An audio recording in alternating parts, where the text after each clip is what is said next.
เขามีความหมายกับเจ้า เจ้ามีความหมายต่ออายเจ้าให้เขาหมดใจหมดกายอายก็ยอมตายให้เจ้าได้คือกันครองหักสองคนโลดตอนนี้โชคดีให้เป็นของเจ้าโชคร้ายอายสิรับเอาอายบ่สมน้องก็คือว่า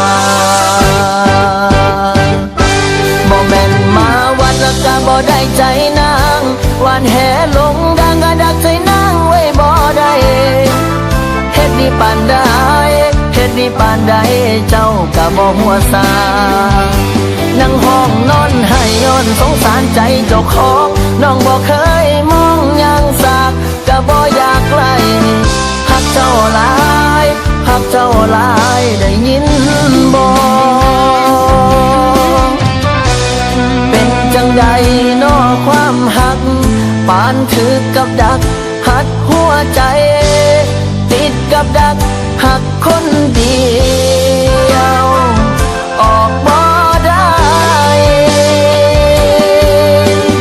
โอ้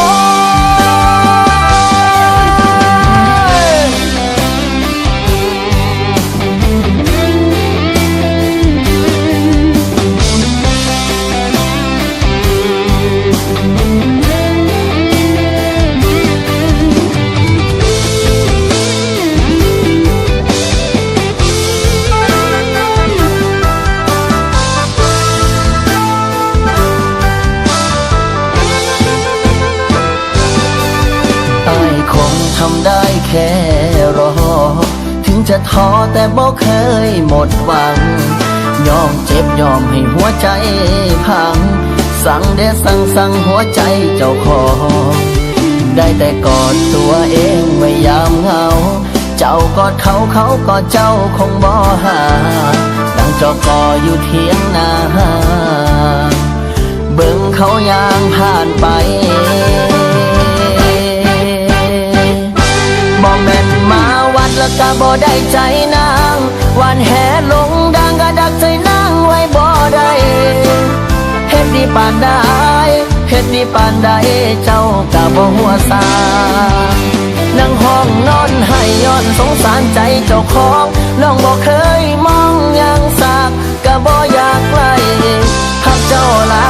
ยหักเจ้าหลายได้ยินบ่แม่นมาวัดแล้วก็บ่ได้ใจนางวันแห่ลงดังก็ดักใจนางไว้บ่ได้เฮ็ดดีปานใดเฮ็ดดีปานใดเจ้าก็บ่หัวซานั่งห้องนอนให้ย้อนสงสารใจเจ้าของน้องบ่เคยมองยังสักก็บ่อยากไกลหักเจ้าหลายหักเจ้าหลายได้ยินบ่รอเจ้าอยู่เด้อคำแพง